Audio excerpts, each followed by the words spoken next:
Good morning. नमो नमः बच्चों।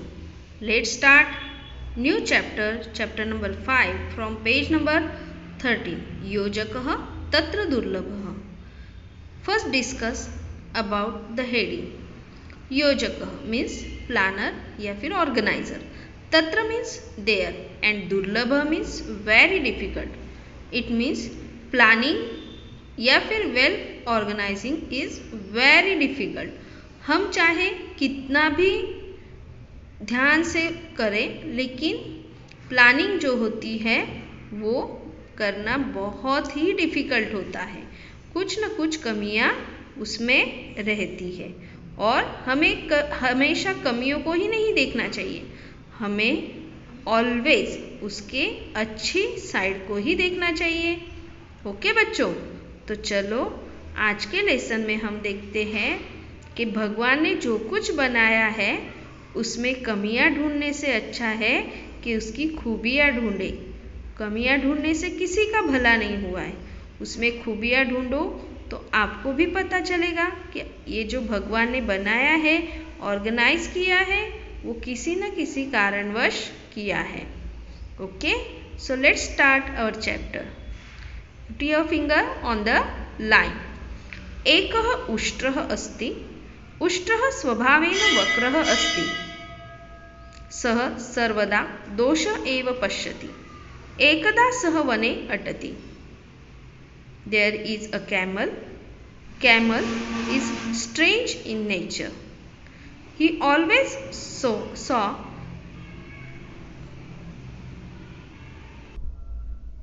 lack of qualities in everyone. Once he was in a jungle. मार्गे सः वृक्षस्य उपरि एकं शुकं पश्यति। उष्ट्रः शुकाय कथयति, हे शुक, तव चञ्चुः वक्रा अस्ति। शुकः लज्जाम् अनुभवति। उष्ट्रः हसति अग्रे चलति। On his way he saw a parrot. He told the parrot, "O parrot, your beak is curved." And to hear this, parrot was ashamed. रास्ते में वो पोपट से मिलता है और पैरट को वो क्या कहता है कि ओ पैरट, तेरी जो बिक है वो कैसी है, कर्व। और ये सुन के पैरट को बहुत ही शर्म आती है और उसको शर्मिंदा देख जो उष्ट्र है, कैमल है, उसको हंसी आती है और वो हंस के आगे चलता है। कैमल को तो क्या है, सब में कमियां देखने की आदत है, किसी की खूबी उसको नहीं दिखाई देती।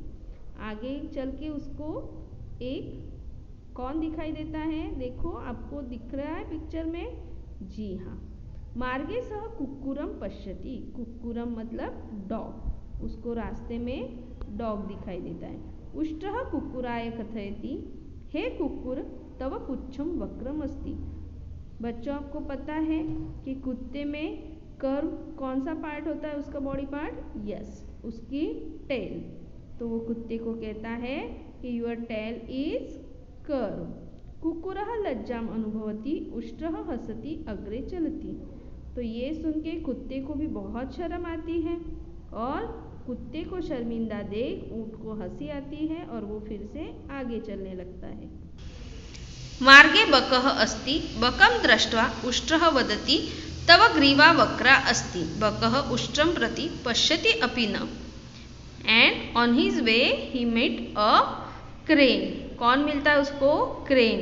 और क्रेन को देख के वो क्या कहता है, योर ग्रीवा, तव ग्रीवा वक्रा अस्ति, योर नेक इज कर्व। ग्रीवा मतलब नेक, जी हाँ, उसकी गर्दन। तो उसकी गर्दन कैसी है, कर्व। लेकिन बाकी दोनों की तरह, मतलब किन दोनों की तरह, डॉग और पैरट की तरह, जो क्रेन है वो शर्मिंदा नहीं होता, वो तो उसकी तरफ देखता भी नहीं। उष्ट्रम प्रति पश्यति अपि न, और बिना देखे ही वो अपना काम करता रहता है। तो फिर ऊँट वहाँ से आगे निकलता है। मार्गे शृगालः मिलति। शृगालः पृच्छति उष्ट्रभ्रातः कथमस्ति स्वास्थ्यं समीचीनं वा। आगे रास्ते में उसको कौन मिलता है, शृगाल मीन्स फॉक्स। ओके, फॉक्स उससे पूछता है कि O brother camel what's up, is everything fine. आप लोग भी पूछते हो ना अपने फ्रेंड से, कभी कभार मिलते हो तो। जी हाँ, तो उसी तरह से फॉक्स ने भी कैमल से पूछा कि स्वास्थ्यम समीचीनम वा, आपका स्वास्थ्य मतलब हेल्थ वेल्थ सब अच्छी है, क्या चल रहा है, इस तरह से। उष्ट्रः वदति स्वास्थ्यम समीचीनम किंतु अन्यत् किमपि समीचीनम नास्ति। तो कैमल उस पर जवाब देता है my health is all right but there is not everything all right, कि मेरी हेल्थ तो अच्छी है लेकिन बाकी सब कुछ अच्छा नहीं है। तो क्या अच्छा नहीं है, शुकस्य चंचुः वक्रा, कुक्कुरस्य पुच्छम वक्रम, बकस्य ग्रीवा वक्रा। उसकी हेल्थ तो अच्छी है लेकिन पैरट की जो बिक है वो कर्व है, फिर डॉग की जो टेल है वो कर्व है, और क्रेन की जो नेक है वो भी कर्व है। देखो बच्चों, अब तक लेसन में आपने देखा कि फर्स्ट पार्ट में जब पैरट को वो कहता है कि उसकी जो बिक है वो कर्व है तो पैरट शर्मिंदा होता है, फिर डॉग भी शर्मिंदा होता है, क्रेन ज़रा भी शर्मिंदा नहीं होता, उसकी तरफ देखता भी नहीं, उसको इग्नोर करता है।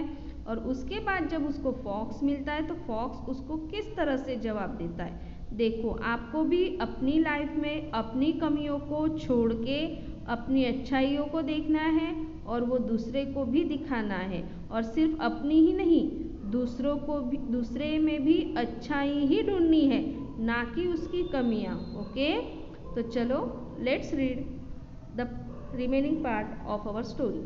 शृगालः वदति शुकस्य चंचुः वक्रा किंतु सः मनुष्यवाणीं वक्तुं शक्नोति। देखो बच्चों, कितना अच्छा कहा है उसने कि शुकस्य चंचुः वक्रा, पैरट की जो बीक है वो कर्व है, लेकिन वो क्या करता है, he is speak like a human being, वो लोगों की भाषा बोल सकता है। जी हाँ बच्चों, अगर पैरट को सिखाया जाए तो पैरट भी बोलता है। कुक्कुरस्य पुच्छम वक्रम किंतु सः स्वामी भक्तः अस्ति। डॉग की जो टेल है वो कर्व है, लेकिन डॉग में खूबी क्या है कि वो स्वामी भक्त है, वो लॉयल है। ओके, है कि नहीं। आपने डॉग पे निबंध लिखा है, डॉग पे इंग्लिश में भी ऐसे लिखा है, तो उसमें भी कहा है कि वो बहुत ही लॉयल है। हम डॉग को क्यों एज अ पेट एनिमल पालते हैं, सही बात है ना। बकस्य ग्रीवा वक्रा किंतु तस्य एकाग्रता प्रचलिता। जो क्रेन है उसकी जो नेक है वो कर्व है, लेकिन एकाग्रता मतलब उसकी कंसंट्रेशन पावर जो है वो बहुत ही हाई है, वो कंसंट्रेशन पावर के लिए जाना जाता है। क्योंकि ऐसे कहा जाता है कि पानी में क्रेन जो है वो एक पैर पे खड़ा होके अपनी चोंच से मछली पकड़ता है।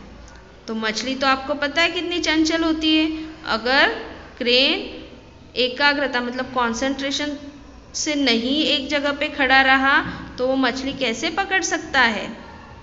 भवतः सर्वाणि अंगानि वक्राणि सन्ति किंतु भवान मरुभूम्याः नृपः अस्ति। देखो, अभी उसने कितना मस्त कहा है कैमल को कि भवतः means you are curve by all your body parts. अभी उसने ऊँट को ही कहा कि तेरे सारे बॉडी पार्ट्स कर्व है, सही है ना। ऊँट की जो नेक है वो भी कर्व है, उसकी बैक भी कर्व है, उसके पैरों को भी देखो आप टेढ़े मेढ़े है, लेकिन उसकी अच्छी बात क्या है, वो भवान मरुभूम्याः नृपः अस्ति, मतलब वो ऊँट को कहता है कि तुम रेतीले समुंदर के राजा हो। मरुभूम्याः नृपः अस्ति, नृपः मीन्स किंग, और मरुभूमि मतलब desert, you are the king of the desert. Camel को डेजर्ट का शिप भी कहा जाता है, किंग भी कहा जाता है। ओके, क्योंकि डेजर्ट में जिस तरह से कैमल चलता है उस तरह से कोई दूसरा एनिमल चल नहीं सकता। कैमल जैसे जिंदा रह लेता है बिना पानी के, बिना खाने के, उस तरह कोई भी वहाँ पे नहीं जिंदा रह सकता। इसलिए कैमल को डेजर्ट का किंग कहा जाता है। अपि च तेषां चंचोः पुच्छस्य ग्रीवायाः च प्रयोजनम् अस्ति।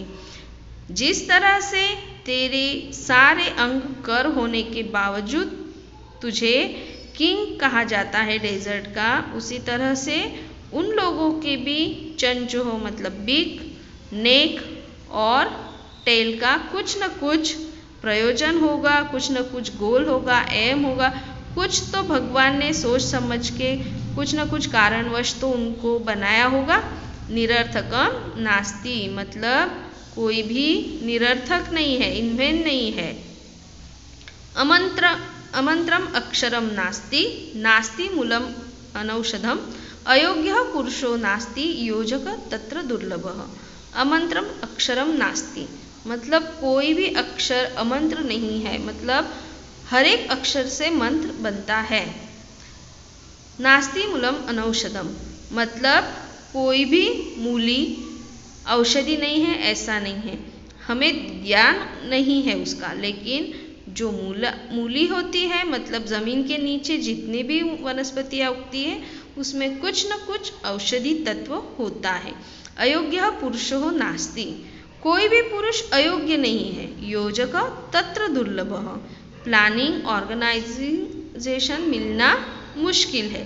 बाकी अयोग्य कोई भी पुरुष नहीं है, हर एक में कोई ना कुछ खूबियाँ तो होती है।